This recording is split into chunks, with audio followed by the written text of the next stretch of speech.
Just in time for holiday weight gain, the Biden administration this week proposed expanding coverage of weight loss medications for millions of Medicare and Medicaid beneficiaries. Current Health and Human Services Secretary Xavier Becerra told the Washington Post that obesity is damaging our country's health and economy.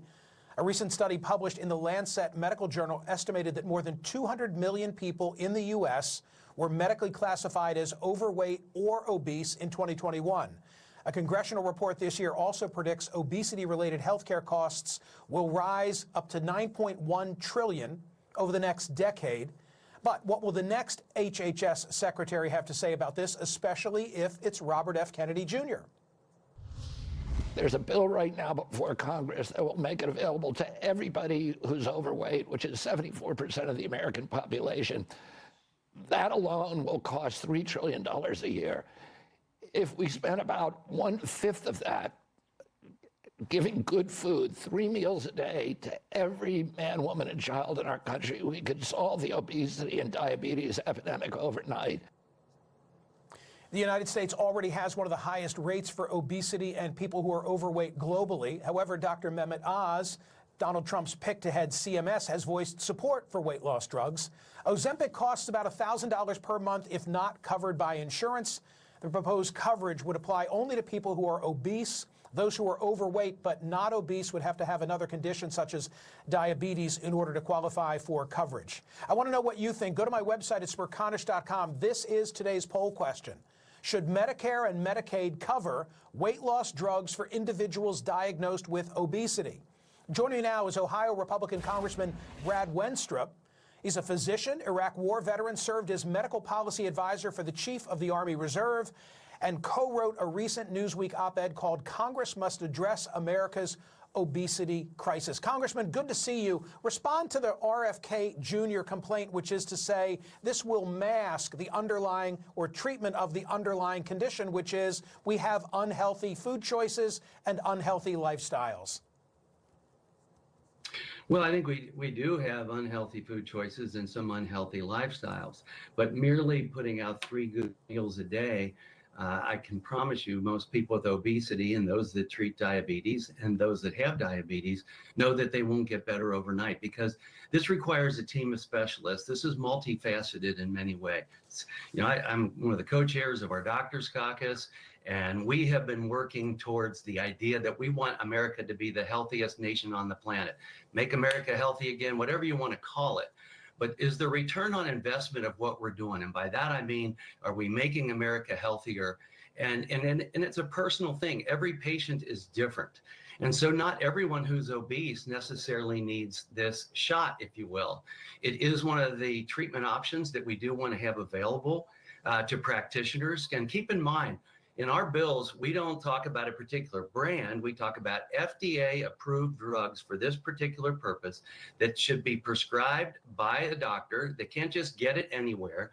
But also, it's a holistic approach, because we also include access to dietitians, nutritionists. And, you know, when you talk about exercise, hey, I once taught a course for the military where we talked about sleep, activity, and nutrition, right? Well, that's fine with the military. I think I lost the congressman. Hopefully, now he's back. Congressman, I lost you for a second. I hope that you're back, because I want to ask you a question about cost. We don't have him? Okay. Put on the screen anyway. Put the full screen up there. This is what I hope to be able to get the congressman back to raise, and it's the question of, can we afford it? The Congressional Budget Office, a nonpartisan agency, last month concluded that expanding coverage to anti-obesity drugs would cost Medicare an additional $35 billion between 2026 and 2034, a figure higher than what the Biden administration estimates. The CBO reached that estimate by considering 2 factors: the cost of the drugs, $38.8 billion, and the savings from improved health conditions, which is $3.4 billion. Is Congressman Wenstrup back with us now? He's back. Great. Hey, Congressman, I don't know if you heard what I just read. It had to do with CBO projections. But here's the very simple question. Can we afford to do what you'd like us to do? Well, first of all, as I was saying, I don't know what part got through, not everyone who's obese necessarily needs these medications, so that should not be assumed.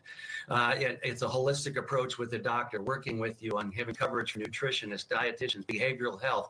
But you also have to look at the return on investment, because if we are able to greatly diminish heart attacks, cancer, strokes, orthopedic conditions, diabetes, all of these conditions that are related to obesity and diabetes, we can do so much more. So there's a huge return on investment that cannot be ignored. But the Congressional Budget Office has a hard time with that.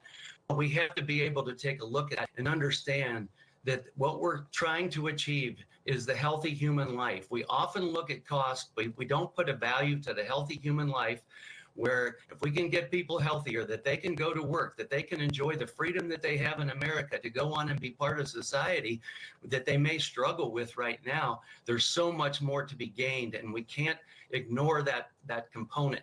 Our goal is, are we making America and Americans healthier through this process? But again, this is a holistic approach. It's just, we never wanted it to be, especially as doctors, we never wanted it to be shot and everything's fine. There's a lot of components that need to be addressed.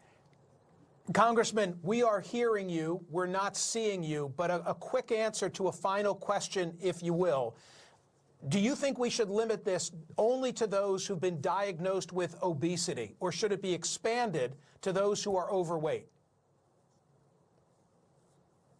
Well, I think obesity is the greater problem, and so certainly that is a good place to start. And again, I think this should be done under the guidance of a physician who is working with the patient, who can recognize if there's any adverse events from taking the medication. And this does not necessarily have to be a lifetime drug. If you change your behaviors, if you do change your diet, if you do exercise, maybe you need this for a while to help start to reduce your weight, and in many cases improve your situation as far as diabetes. Thank you, sir. I appreciate your being here. We'll see what happens. Okay.